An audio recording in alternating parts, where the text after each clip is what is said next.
Hey y'all, my name is Tamara Andress. I am your Fit and Faith podcast host. I'm pumped to be here. Just me, no words, no scripts, no intros, no outros. I love authenticity. I hope to breed vulnerability. And I usually do this alongside another dreamer, mover, shaker, entrepreneur, passionista is what I love to call them. If you're a dude, then a dude. But I am loving just coming together in community with other people to share their high and low stories, to share their journeys to comeback, because I believe ultimately that's where God would have us. He would have us on the mountaintop. And even though we learn a ton in the pit and in the valley, God would want us right now, especially in this season of life, in this time of our culture, to shine. And so here I am. I want to teach you how to shine. I want to be alongside you when you get your glow. I want to catapult you into your calling, whatever that is. So this isn't a fitness podcast. This is not a religious banter, though we preach Jesus all day long. And this is not just about nutrition or health or wealth, though I like some green, and I know you do too. It's not okay for us to not be okay with talking about all of these things in unison. You guys, we don't just need a mental health podcast. We don't just need a fitness podcast. We don't just need a religious, spiritual podcast. It needs to blend. This is what Fit and Faith is all about. It's all about creating alignment, connectivity. It's about pursuing your wholeness and claiming it over your life and over the lives of the loved ones that you have around you in your community. So thank you for tuning in. I would love to get to know you more. You can like, review, subscribe, whatever it is. Send me an email, DM me. It's me. I have an amazing team alongside me, but you guys are getting me for now. So enjoy. I'm so pumped to have a coffee conversation with you, is what I'd love to call them. Don't have my coffee right now, but I have it in my system, as you can see. All the love. Let's do this together and keep going for your dreams, y'all.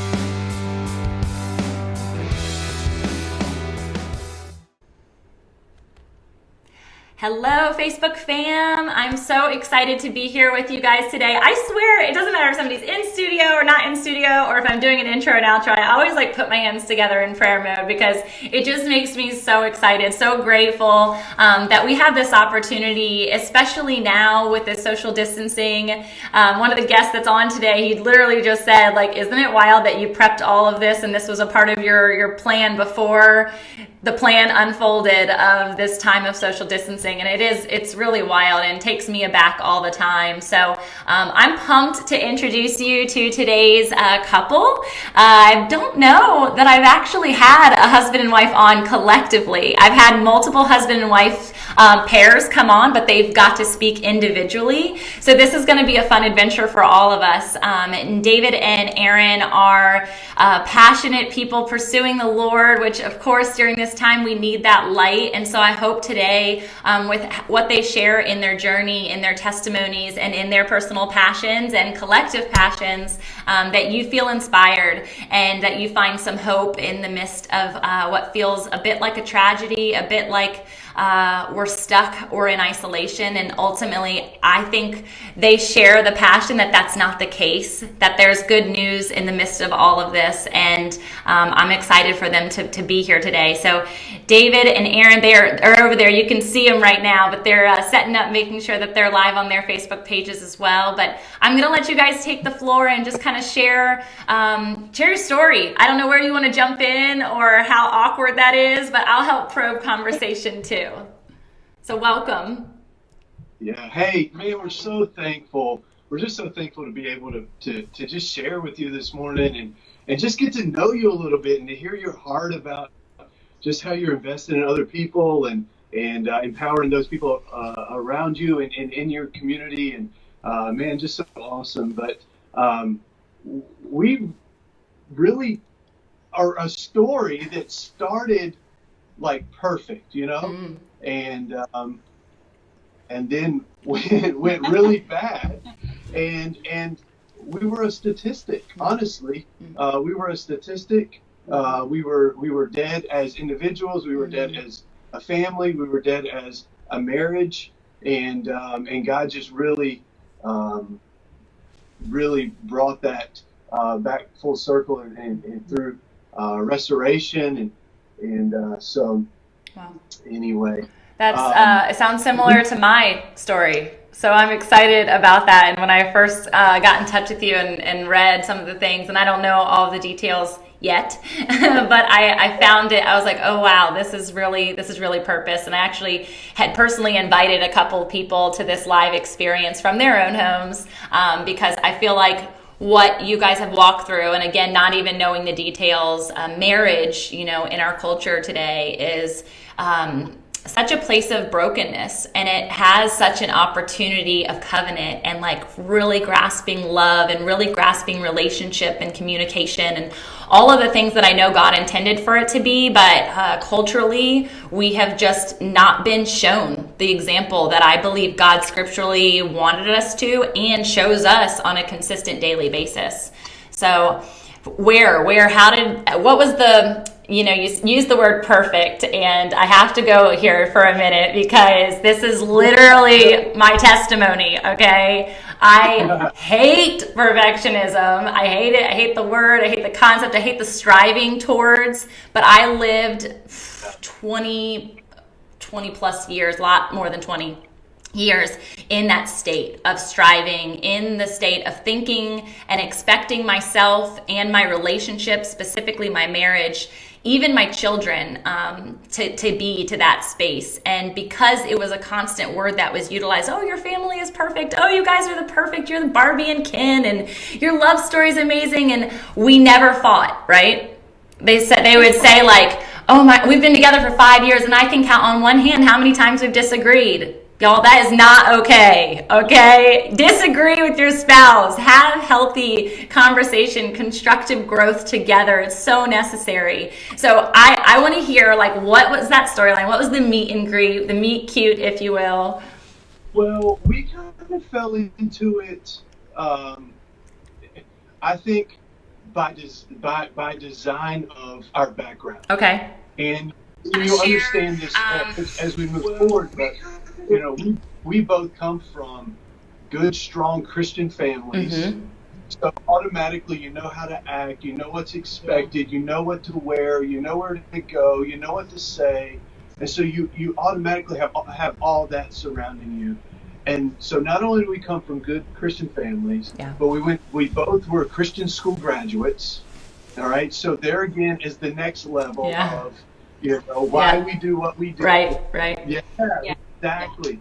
Well, then we went to Christian college, and so that's where we met. That's where we met, and honestly, we were like, I mean, for all intensive purposes, we were the perfect Christian college students. Come from a Christian family, Christian school. Now we're in Christian college, and we're pursuing ministry and all these things, But that's where I met her. We did not know each other previous, so that's where we met, was at Christian college. Yeah, that's where we met. And for me, like you were saying about perfectionism, that's something that I've had to let go and realize that's not attainable. Mm-hmm. And that's something I struggled with growing up. And then in our first few years of marriage, I expected it to be this perfect. I always say like Disney themed, the singing and the flowers and. I mean, it was like that. Okay, that's what they all say. Yeah. It wasn't bad by any means. I just think that. But we were so innocent. Yeah. We were so innocent for what marriage really was. Sure. And what God's intended purpose for it was. Totally. And we went through marriage counseling, but you go through a couple 30-minute sessions, and it supposedly prepares you for the next 80 years of your life. And I think it may get you through the honeymoon. Yeah, that's so true. It's almost counseling for the wedding day. Yeah. And then after that, you're on your own. Yeah. And when we were in college and we were working part-time and we were full-time students, and we literally lived that innocent married life, it was okay. It worked, But I mean, we went into it expecting not to be divorced or not to separate. I mean, that was those were words that we didn't use. Yeah, especially in the Christian community like that. I mean, and our parents, they didn't. We just figured we'd get married and it would work out. That's what everybody we thought that's just what would happen. Yeah. So when we graduated college, I already had accepted a position as a student pastor. And so when we walked across the stage, we graduated at the same time. She had elementary education. I had a student ministry degree. And so when we graduated college, we literally moved out of our college apartment and into an apartment in a neighboring town and started ministry. And again, thought, well, this is like the perfect life, you know. This is exactly how God has designed it for us. And it was good until we had kids, probably, you know. Which is full circle, because they're probably a big reason why God has brought us back together. But the reason I say that is because we had our two daughters. We had been in ministry probably 5 years, and we had two daughters somewhere around that time, because our youngest was really young, probably a year or so, maybe. And so during that time, we also had a Christian school associated with our church. Okay. And as just a progression of how some things were going, I was asked to take over the school along with my duties as student pastor. So I was, honestly, these are things that they didn't teach you in any of your classes. You know, you're just supposed to know these things. But, you know, here, my wife and the kids were at home, and I was coaching 3 sports. I was working, keeping the school afloat. I was working youth, trying to build that up and pour into students and families, and fill the associate pastor role. And man, ministry had gone from what we want to pursue to something that had really consumed me to the point where it completely turned her off. Yeah, so I began to resent anything that had to do with the ministry, because it was taking my husband away from me. And I had quit work, and I was staying at home with a 3-year-old and a 1-year-old. And then he was coming home at 8 o'clock at night, tired, of course, because he'd been working 2 different positions. Definitely. And so I just began to build up this anger and resentment, anything to do with the ministry, anything to do with God.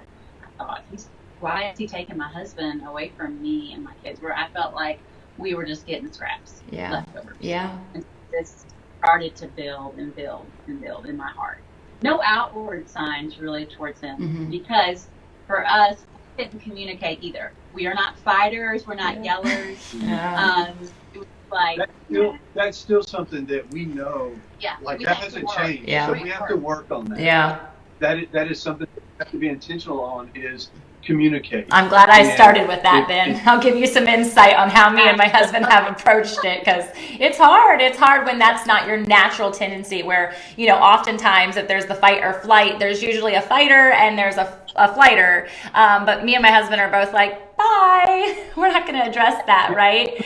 And so if that's the case, you know, you have to learn how to combat, like, constructively, and make sure that you don't, because resentment and that buildup is so real that, you know, you're year or a couple months or many years down the road, and then you're just a bomb waiting to go off, and, you know, the other person doesn't even know what they did wrong, because you've never talked about each of those little tiny things that never, you know, surfaced. That's right.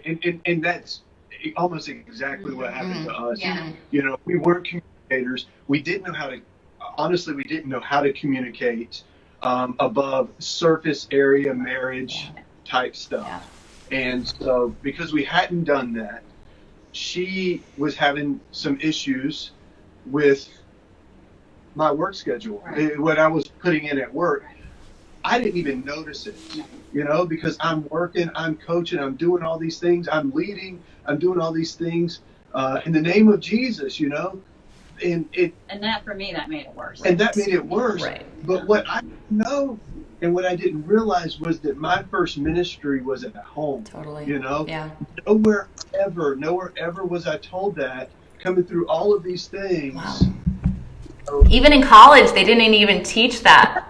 No. Probably just figured you should know that. Yeah, I mean, you know. But, No, wow. I didn't know. I was an idiot. Hey, you were young. Here's my wife and kids at home, my first ministry, the one that I should be pouring into. And honestly, I would come home and her perception where she was had already checked out. Her perception was, this is the worst. And she's checked out so far that really our communication is zero now. Right. And we just grew apart, you know, and you hear that a lot. Well, I don't know what happened. We just grew apart. Well, we grew apart, but I know what happened, you know, like we didn't communicate. Yeah. That's one of the things that led us to grow apart. And as we were growing apart, our circles became different. Like I was still including in the Christian circle there with church and work, and her circle was changing. Yeah, for me, like I said, I started to resent the ministry and started to build up over, I would say, a couple of years. Yeah. Just that anger and resentment. And I was working part-time at a gym at that time, just like teaching like an hour a day. Yeah. So not really working. So because I had built all that up, I had this little door open, and Satan sent someone in just to make me feel wanted and loved and appreciated what I didn't feel like I was getting at home. Sure. So, you know, that's it. But again, what we way. hadn't talked about it. No. You know? I never told him you're not feel loved or want. I never said those things. I figured he should just know he's my husband. Yeah. I should have known. Right. But although I would have been mortified at that conversation of my wife looking at me and saying, hey, we need to talk, and I need to be loved differently, and I need to be loved more than what you're offering. Yeah. I don't know how I would have been completely shocked at that, but I was completely shocked at the other conversation that came as well because of somebody else trying to pour into my wife the way that it should have been. Yeah. And so, but it goes back to communication is so much easier. It's not always easy at the time, but it's so much more productive. Definitely. That's a good way of looking at it. Yeah. And I think that's a point that we try to use and understand is that the other person doesn't know a lot of the time unless you tell them. I mean, you just have to be open and communicate and not hope they figure it out especially women, we're so different and we look at things differently and we understand different and our feelings are different. So it's really important just to communicate effectively. Definitely. And it's something to work on the daily for us. Yes. Likewise. I think that's probably everyone, whether or not they admit it or even work towards it. I think there's ebbs and flows in every relationship and day-to-day experiences, but like even having, you know, I always talk about having that one night a week date night and that can't be your only check-in point. That can't be the only time that you come together and say, hey, I like you right now, or hey, let's spend time together, or hey, let's talk about that thing that happened last week. And mindfully of the fact when you have little ones, it's hard to have those conversations, and that's where we were in our marriage, is that mine were 1 and 3.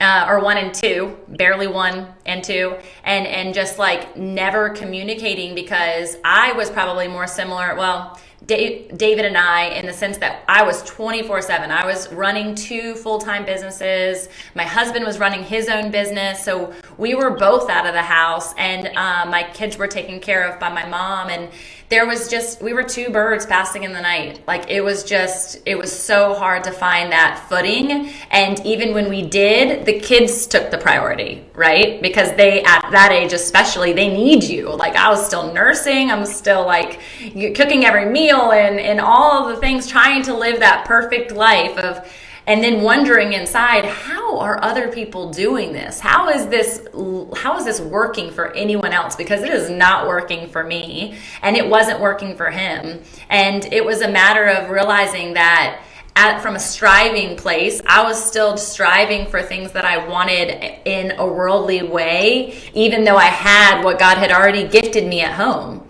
And to know that, like, ultimately, it is your first ministry. It is the first blessing. It is the place that without that, building that on a rock, I mean, we were on sand, and we got married in the sand, so there's a lot of reference to that. But we've gotten baptized together, and we are, footed on a rock and building our foundation completely anew. And I think that there's such a part of what your story is going to lead into next about coming back together and recognizing the need for a sturdy foundation and not a cultural image of what marriage should be at all. So so this occurred and you left. Was there a conversation at that point, or was it just like I'm out?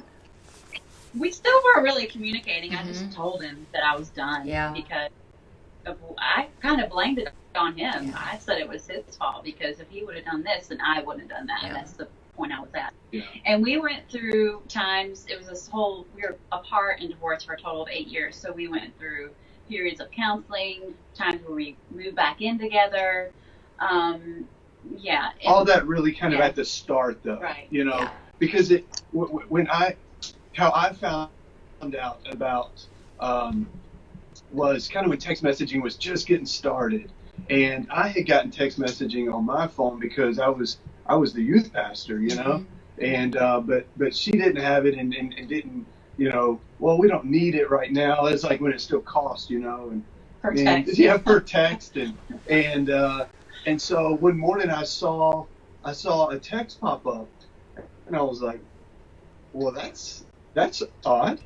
And so really that next conversation, just really would set the pace for the next 7 or 8 years of our life. And because we didn't know how to communicate, we had no idea what was getting ready to happen. And so we knew that she said, we're done. I'm thinking, well, this is my ministry. What about my ministry? What about my job? What about all these things that I'm called to do? Again, still not realizing that this is what I'm called to do first. And so we immediately began to try and work things out. But she was done. It checked out. Mm-hmm. And I think at that point I was trying to make it work for all the wrong reasons, honestly. Really for selfish, save face, save God kind of deal. And so we went to counseling. We went to multiple counselors. Yeah. We went to one, we didn't like what he said, we go to the next one, or go to the next one, trying to find one that would work, one that would fix us. But can I interject really quick? I have a question in regards to that, because I am a huge believer in therapy and really pursuing that individually and collectively. And I talk about that a lot on the podcast, but I've never really had, this conversation with the both of you. So at this point, Erin, you're like, God is making me mad, and I'm like, don't want anything to do with that. Meanwhile, David, you're like, I need Jesus, and this is the whole point of why I am what I am, who I am, and where I'm at in my life. So did you guys pursue a Christian counselor or a secular counselor? Yeah, we were Christian counselors. Okay. Pastor, Christian counselors, but we were going together. Sure. And how did you feel about that, Erin? See, I wasn't in the mind to really, I was just going because he wanted me to go. Okay. My parents wanted go, and I thought, well, maybe it'll work. I don't really want it to, but maybe it will. Okay. And I think that's so important, and that's one of the things that we tell people as we counsel and coach couples is, if you're not ready, then don't waste your time. Yeah. Don't waste your time. Don't waste your finances, because in order for it to work, you have to be in a place where you're ready to receive it and ready to grow from it. Just going and sitting isn't very productive. Maybe you see that a little different, but we see that in marriage stuff that you're going to grow when you're ready to grow and your heart is in the right place. And ultimately, counseling for us was was a huge deal, but it was for us individually. Right. For me, it started several years later when I started to go to a licensed counselor. She's a Christian, but she is a licensed counselor, and she really tapped into some issues I was struggling with as far as my personality, emotionally, really learning how to deal with those things and really work on myself. Yeah. That's when I became open. Yeah. And that was 7 years later. Wow. Yeah. What inspired you to go back to counseling at that point? Just like your own? No, for me, I had a friend reach out. I was not going to church at the time, not interested in anything to do with God. And she said, just come in late, leave early. You don't have to talk to anybody. I'll save you a seat. And so just her opening her heart up and just being kind, I thought, okay. I thought, well, I did used to get a lot from church and read my Bible. I thought, well, maybe I'll just give this a try. So it was then that I started going to church and really just going, not expecting a whole lot, but just thinking, okay, I remember how God used to speak to me. Let's just do it. Yeah. So, yeah. And as God started to soften my heart, I got connected with a counselor in a different church. But anyway, we got connected that way through friends. And I just, before that, just going to church. And then I started reading my Bible again and started praying, really just surrounding myself with people who were encouraging to me. And I think that God started to soften my heart. And so when the opportunity presented itself again, I thought, okay, there's some things I need to work on that are not good and that, are not going to serve me well. In my mind, I thought at the time for when I get married again, not necessarily to him, because we had already signed divorce papers. That was over. I thought, okay, there's some things I need to work on because I don't want it to end up like it did before. Because my whole heart when I was growing up, I really just wanted to be a mom and a wife and to just enjoy serving in the ministry together. Those were just goals I had. And so I really wanted to go back to that. And at the time when I went to counseling and really started pursuing that, it was not going to be with him initially. Wow. It was going to be something else. One of our mistakes in counseling was when we were first getting started, we were dragging one or the other of us to counseling sessions together. And we were trying to fix us, but what really had to happen was she had to fix her and I had to fix me. Definitely. Because even though her side of it was more public and mine was more private, neither one of us, our hearts were not in the right place to be working on each other. Yeah. We needed Jesus to work on us individually. Yeah, it's so good. And I think that's like the biggest. Oh, sorry. Go ahead. No, I was going to say it took a long time for that. Yeah. I mean, so some dark times. Yeah. Because through that, we were separated for 3.5, almost 4 years before we ever signed divorce papers, and so through that time of separation, we tried to navigate that very carefully for our daughters, and be very cordial to one another. That was super important for us, knowing that our kids were going to live that lifestyle and that was going to impact them for the rest of their life. And so we were very careful of that. But we began to run in 2 different circles and 2 completely different groups of people. But what we didn't realize was that we were kind of in the same place, just in a dark place, individually, in groups of people, but so alone. I think a huge piece of that and to go back to what you were saying, is like that point of self-identity. And biblically, when God brought 2 together, it was the wholeness of woman and the wholeness of man coming together in that covenant experience. And because I wasn't raised in a Christian home I was raised in a Christian home. I shouldn't say that. I wasn't raised in a fully practicing relational Christian home. And that relationship is everything, right? And so if we aren't self-aware and vertically aligned, we come into this experience with somebody else where we're supposed to understand a horizontal relationship when we don't even understand a relationship with ourselves. I didn't know how to love myself well. I didn't know how to talk or communicate with myself. You know, you have these mind battles that go on, and I couldn't even combat those by myself. So how in the world am I supposed to come together with another human being and communicate well with them? And then again, knowing that I'm implanting this into my children. And so I'm amazed that you guys, you know, at least had the grace towards one another to walk through that experience, because I've seen it done very unwell and sadly, and you see the repercussions from the children. So you move into divorce, you start counseling, you're experiencing your self-identity walk, and then what? Then he started texting me. Well, Yeah, he did. I did, but really, it was. I couldn't let go, you know, like I could not let go of that.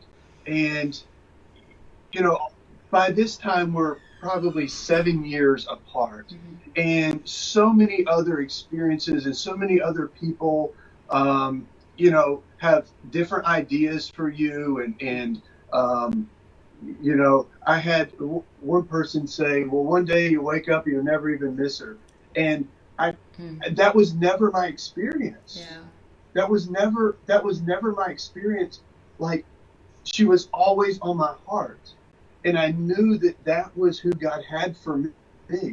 But we were just living defeated in a defeated marriage, a defeated relationship. We were living defeated personal lives, and so she got plugged back in at church through people who were pouring into her and just loving her.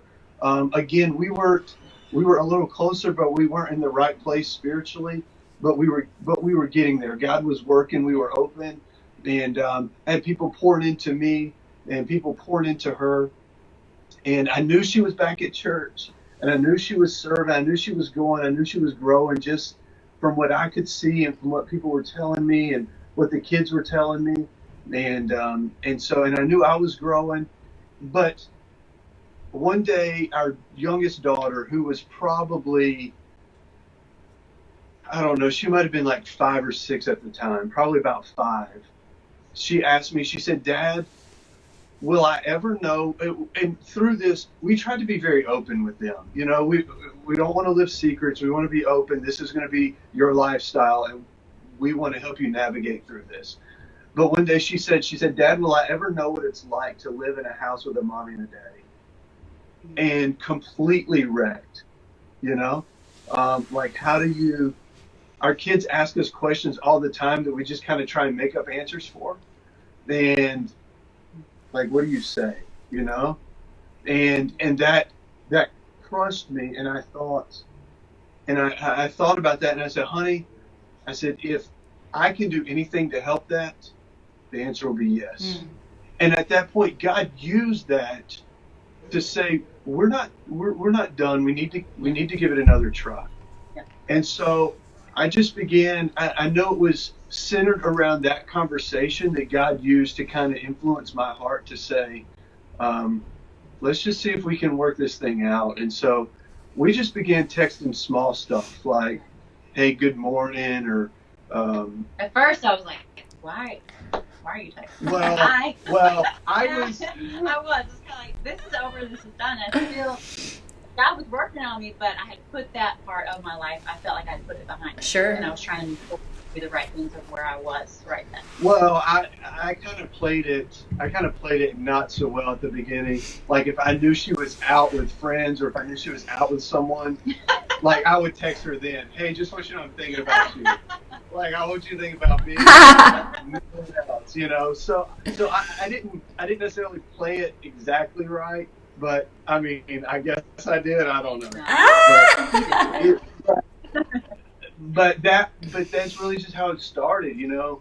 And I'm just thinking about you today, praying for you, or I read something on, and I think this might be an encouragement to us.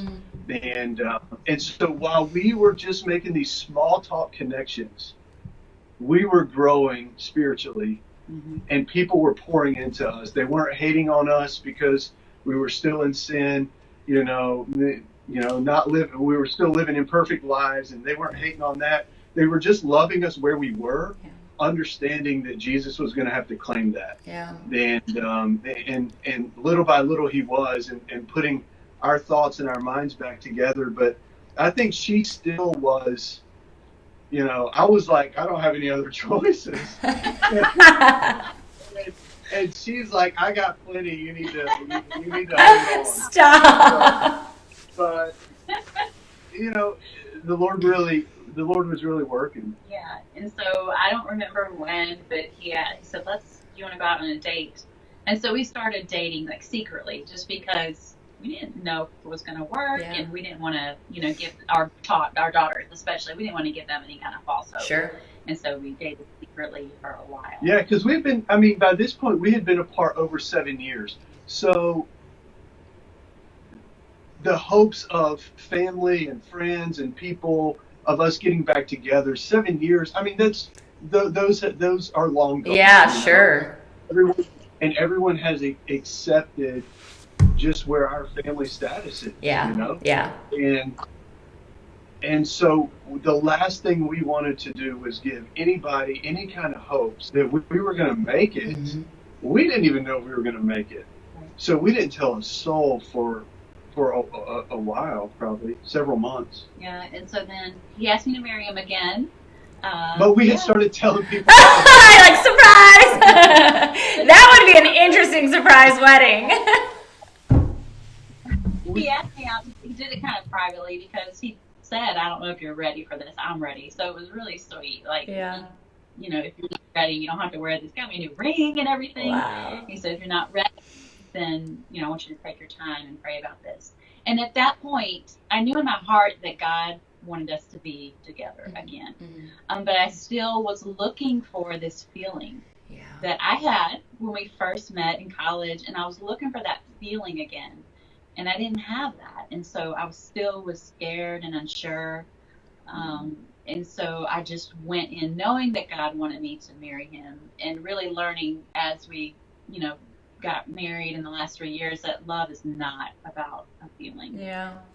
And that's one thing that, especially young couples, they look for people that are dating. And when you meet somebody new, you do have that, but that's not what real or true love, biblical love is. Right. And so for me to understand that, and then to really just have faith that God would connect us more as we continue to grow through the last several years. But I wanted to tell you real quick, the daughter that told him that about the mom and the dad would all understand. So we had a ceremony, I bought a dress again. It was just family, and they were little flower girls in the wedding. And then right before or after, I can't remember when, but they both had written us notes. And in that one daughter's note, she had written that she had prayed every night for her mom and dad to get back together.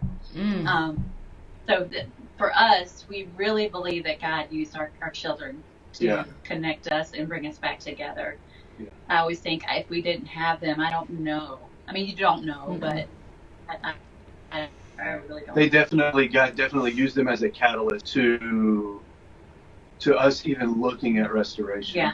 Yeah, for sure. I agree. I think our kids, having that childlike faith and having that desire innately, even when it's not mimicked socially as well. I mean, my kids see a lot of mixed families, and families with just a mommy, families with just a daddy, and all of that. And mine were so little in the experience that as we were going through counseling, we never separated. We were together the whole time, but we I would sit in bed at night crying, isolated, like completely alone. And it's odd that, we're walking through this season now where people are being, essentially forced back to concentrate on that first ministry.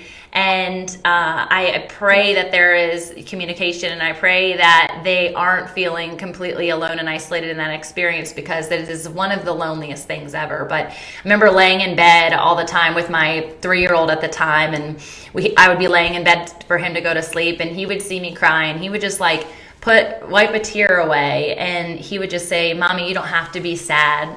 Daddy always makes you happy." And I was just like, those are the littlest moments that happened so many times that I know, had my kids not been in my life, that I would have chosen to keep pursuing what I thought was my perfection, what I thought was what God wanted for me. I'm good at this. This is what I'm meant to do. And yet what we're meant to do is to learn to live in a covenant marriage and to shine lights for others in that regard. No matter what your purpose pursuit is outside of the home, it's all connected. And I wanted to say one thing as well, as you were talking about running in different circles. And I see this a lot in marriages, and even marriages that seemingly are doing really well. And I just want people to always have an air of red flag when that happens, for them to recognize the huge value that it is for you to be in communion with other people who are married, walking this thing out together. Because what they have to say about your experience or your feelings, quote unquote, or a situation that you're in is drastically different than the person who is single, the person who is divorced, the person who is not pursuing Jesus, the person who is, they just want a buddy. They're like, they want a drinking partner. And that is so out of alignment with where God would have us be. And so to live in the discomfort, to live in the uncomfortability of that isolation, and instead of looking outwards, look inward first, and then obviously upward in that process. And then you can start to reconnect horizontally with the person that God has intended for you. So you guys literally live that out in such a different way than my marriage, but in so many similarities. So it's really, I'm grateful to be in communion with you just in this time and thereafter. What a legacy for your girls to know that they get to pursue like the wholeness of love when they are that age, because they're still babies, still young. No, that's right. And I think that there's also so much accountability when we run with our spouse, and when we have that community together, small groups or whatever it may be. Yeah.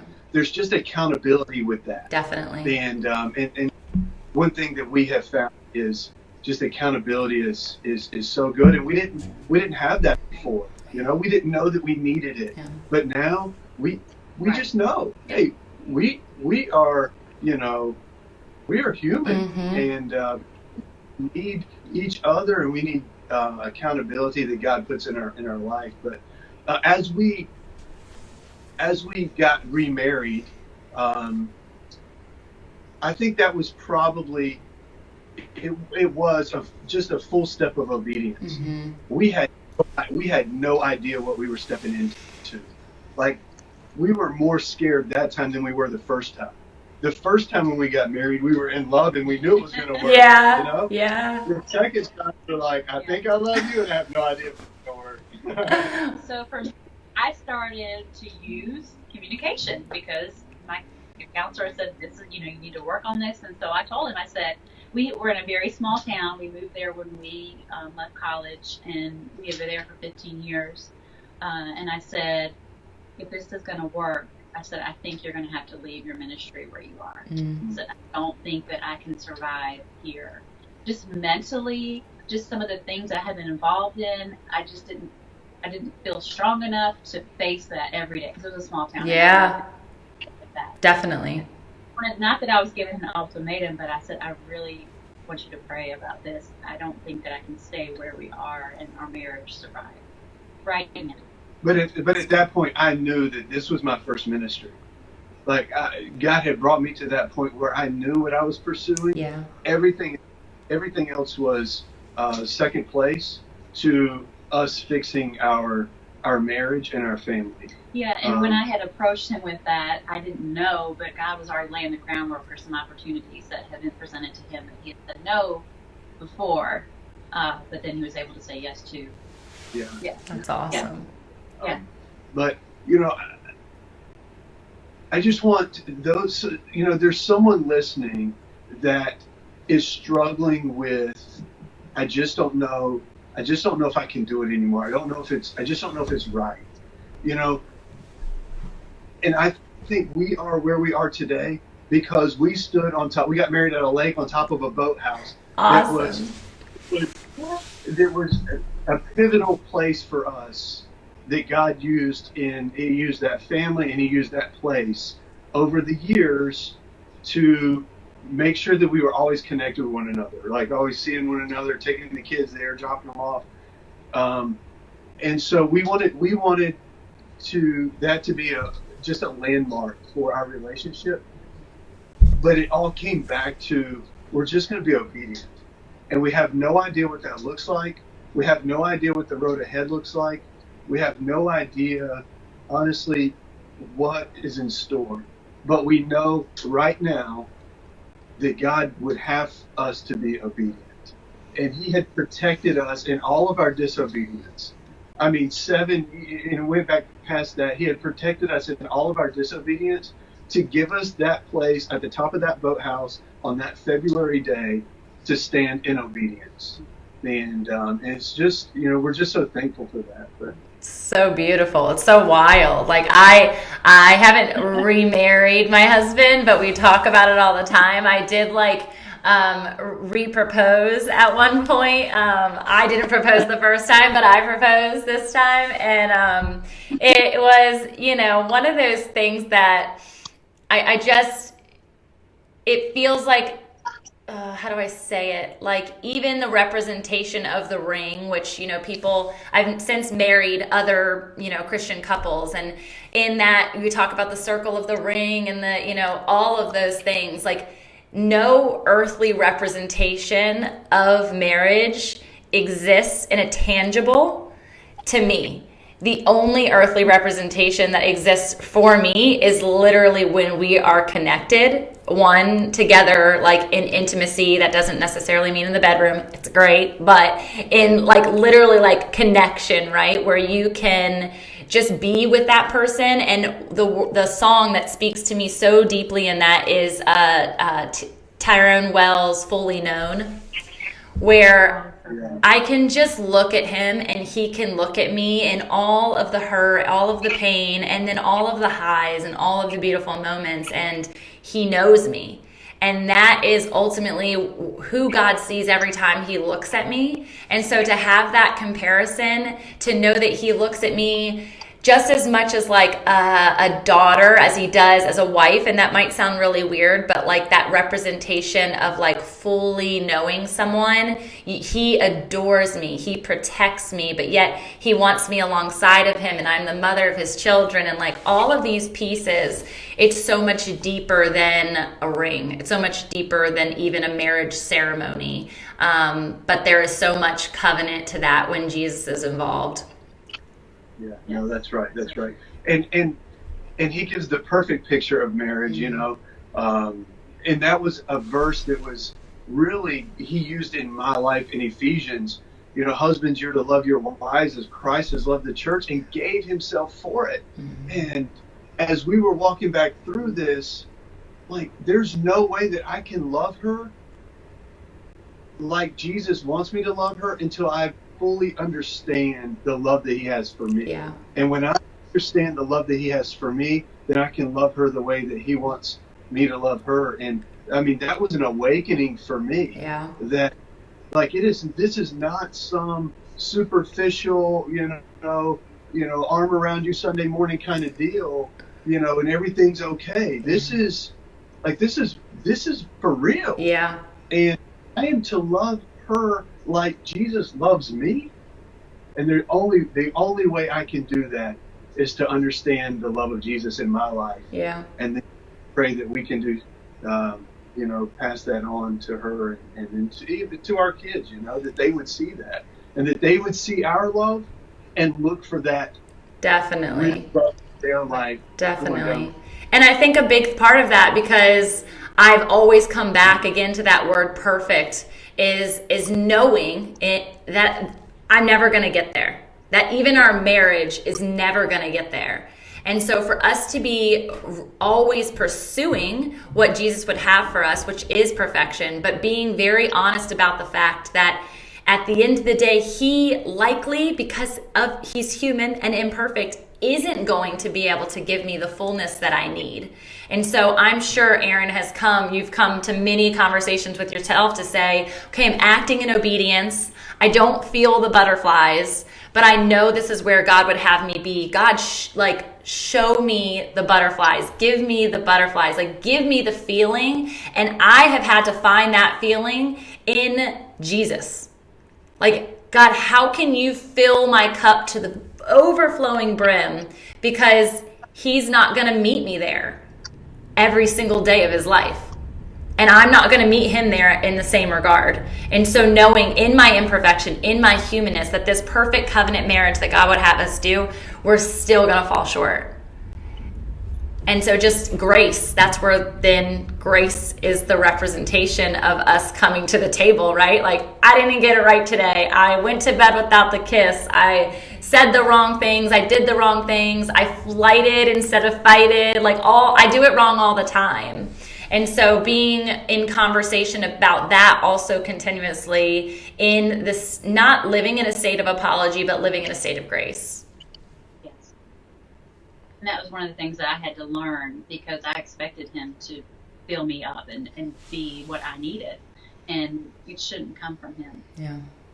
Yeah. No. It's a really big thing to teach girls. Like, I'm a part of a Rise Up women's conference. I say women's, they're girls, middle schoolers and high schoolers. And I never thought that would be a generation necessarily that I would be called to, because I'm in community so much with people who are my peers or even a little bit older sometimes. But when I got asked to do that, I was just praying around it, and I'm thinking, God, where was my mind at those times? And it was in really dark, isolated places, from things that I had walked through from childhood that I didn't even recognize. I didn't even know. It was just like living in a state of blindness. And so feeling such desire over that generation and like pouring into them to know that like they are fully known as who they are right now, and also already known who they're going to become. And so pray over your spouse, but don't give yourself to people, especially the opposite sex, when you don't even know what you're giving. You don't even know the piece of the puzzle that you're letting go, because that's intended for your husband. And that is just like so critical in this time, even from a social media virtual reality that we're living in. I see, TikTok videos and Snapchat filters and all of this, and I'm like, oh, you're giving a part of yourself that's not intended to be given. Yeah. It's hard. One of the things for me that I really had to understand is forgiveness. I had this mentality that God was waiting for me always to mess up, and he was just like, that's just kind of what I pictured God as growing up, Yeah. and even to the beginning parts of our marriage, and really just learning that God accepts me as I am. But then for me, really accepting forgiveness from my husband for what I had done. And he forgave me. And I think that's so important. Like, if there's something going on in your marriage that you have to forgive, forgive. Yeah. Obviously, I'm not going to forget because we're human, but to really don't beat your spouse over the head with it. He didn't. He forgave me. But for me, it was really accepting that. Yeah. And okay, he did forgive me. Oh, okay, he did. And God really forgave me. And really just relishing in that and just accepting that, and it was almost like when I finally accepted it, okay, God really did forgive me. My husband really did forgive me. It was like this, my chest just opened up. Oh, so good. Yeah, because it's also like just the forgiveness of self, and like understanding, like I could understand that Jesus forgave me. I'd been taught that my whole life. I could understand him forgiving me, but it was like the forgiveness of self is so deep. And that's where like therapy and counseling really comes into play, because for me, it was this experience where I got to go back into my childhood as the person that I am today in the wholeness of who God has made me, and sit with that girl. Sit with that little child who was alone, who made wrong decisions, who was coaxed and experienced the enemy in so many drastic ways, and recognize that like God was there, and that it's okay, and that you are now, this new being, this new creature in the reborn again experience of being with Jesus.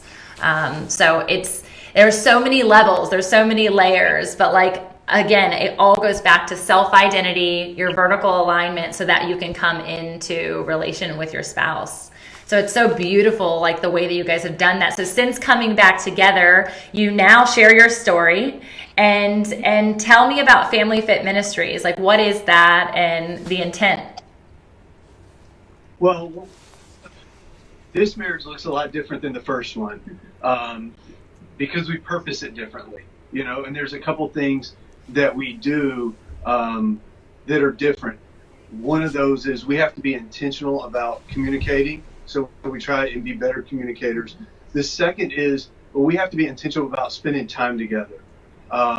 Even though she is a full-time health coach and works from home and manages her clients from home, and I'm at the church.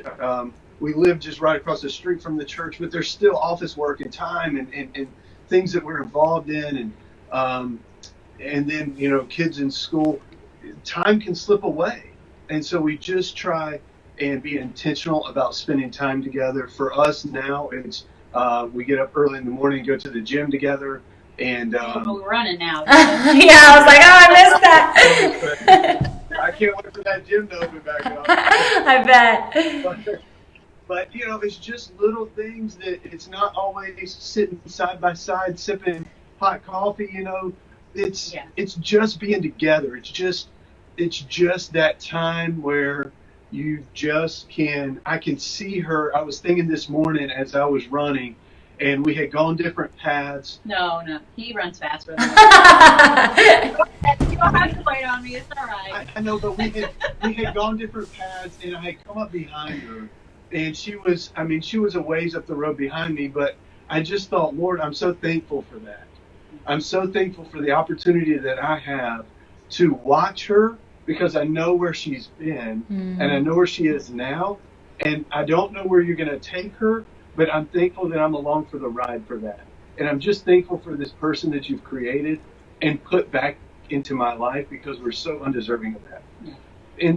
And so all of that together, God really burdened our heart to start a ministry where we could just share our story. Right. There's what we find is that and I know you see the same thing. There's so many people that are in their marriage and they literally think it's the worst place on earth. Mm-hmm. Like it is. They are hurting. They are alone. They feel left out. And we know that that's not how God intended it. That's not His purpose for marriage. He created it that it would be good, and whosoever findeth a wife findeth a good thing, and marriage is good, and we want that. We desire that healthy marriage and that healthy relationship for everyone, because we have been on the unhealthy side of it, and we know what that looks like, and we've been in the middle of it, and we know what that looks like, and now we're on the healthy side of it, and we see how much better that is than everything else we went through. Yeah, so we really just started it as a way. At first, when we started, we didn't really think we were going to be speaking, sharing our story. It was really just a way for people to hear our story written out and then to reach out to us. Okay. Because one thing that for me and him as well, we felt like we didn't have no resource. Yeah. There was nothing of it to us, and we felt trapped. Definitely. So that was initially, we started it for that reason, and then God opened up. People were contacting us to come and speak and share. We thought, well, okay, all right, God, if that's what you want. Yeah, good. Yeah, and so it really has been a complete step of faith, and we're just learning and growing as God opens doors. But this year has been, just been incredible for what God has just allowed us to be able to do and share, and just the victories that we've been able to see. Yeah. The hope that people have, not because of us. It is not about us. I use this word all the time, but like we are on any given day a train wreck. Yeah. And so it is not about us. It is nothing about us. It is about the hope of Jesus Christ, and we simply are a picture of what can be when you are obedient and living in light of who God is and who He wants you to be. So and so it has nothing to do with the decisions we made. It has everything to do with who God is and His character. And so we're just so thankful for the opportunity that He has given us, just time and time again, whether it's with someone over the phone or a couple, in person, or speaking at different places or podcasts or whatever it is, the opportunity that we have just to share a story of success, because there are so many marriages, and we realize that they won't end with a story like this. And we were almost there. Yeah. We were almost there. And so we're thankful that God rescued us. And but there's hope. It doesn't matter if our story isn't always about restoration. Yeah. Our story is about being faithful. Yeah. Being faithful and being obedient. So whether you're in your first marriage or third marriage or fifth marriage, like, make that the last one. Be faithful right where you are. Honor God right where you are. Make Him the foundation of your marriage for right now, and He will build the house that you desire. So good. Don't keep switching plots. Don't keep switching plots. Don't keep switching people. God's desire for marriage is the one you're in right now. Yeah. And He has a foundation that He wants to build in your life for that. And don't give up on that. Don't quit. There's hope. There's resources. There's people. There's prayer. Man, don't give up. Keep pushing. Keep fighting. Don't fight. So good. So good. I love that full circle. Look at you. When are you going to become a podcast host, y'all? So good. I was thinking as you're sharing, I'm like, okay, we have a book out of this. We have a workbook out of this. We have a timeline out of this. Like, my entrepreneurial brain's going, run. I love all of this. I think that it's literally going to touch the hearts of so many. I'm so grateful to just be alongside you as you share your story. You guys got me choked up many times because it's so real, and it touches everybody in a different way. There was people on that were just talking about how good it is and how real it is, and supporting you guys the whole way through. So I'm just thankful that you guys came in obedience, that you can speak up and speak out about things that hurt you, things that you chose wrongly in, and that you can say, hey, that was me, but that's not the end of my story. And I think ultimately that's a testimony, because Jesus gets the shining star at the end, right? He gets the gold medal. It's not about us, but He is surely there along the entire race. And that's another thing that I think people just need to recognize, is in that isolation, in the moments of despair, in the pit, wherever you are, like, God is with you and you aren't alone. And He'll continue to show Himself until you take off the scales of your eyes and recognize that He's been there all along. So I'm excited for you all. I think this is literally just the beginning of something so good for your marriage, for your relationship, for your children, and for generations to come, because it is absolutely something that your grandchildren and great-great-grandchildren and all of the people that are in your ministry and around them, I know are blessed to have you as an example to a covenant marriage. So thank you guys for being here. How can they find you? Let's share. I'm going to, of course, share all the links here and then when the podcast goes. But if they want to get in touch with you right now, where do they go? Where's your most occupied social media? All right, so our Facebook page, Family Fit Ministries, is there. Our website, www.familyfitministries.com. We have an Instagram. We just started Instagram and an IGTV account. So we're super pumped about that. And but it's there. Facebook, website, all of our contact is there. Hey, and if we can just pray with someone, I mean, someone that's struggling, we don't have all the answers. And there's a lot of times that we outsource, to a certified counselor that's what they do for a living. But hey, if we can just help, just be an encouragement and just pray, then we just want to be able to do that, I think we talk about we should do that before we go out. Yeah, we have so many people live with us, and I think that there's a need for that in this time especially. Would you guys like to lead the front? Yeah, let's do it. Lord, we're just so thankful for who you are. And God, we realize that it is nothing within us except the Lord Jesus Christ. And it is all about you, and it is about your grace, and it's about your mercy. And it is about the power that comes through the name of Jesus.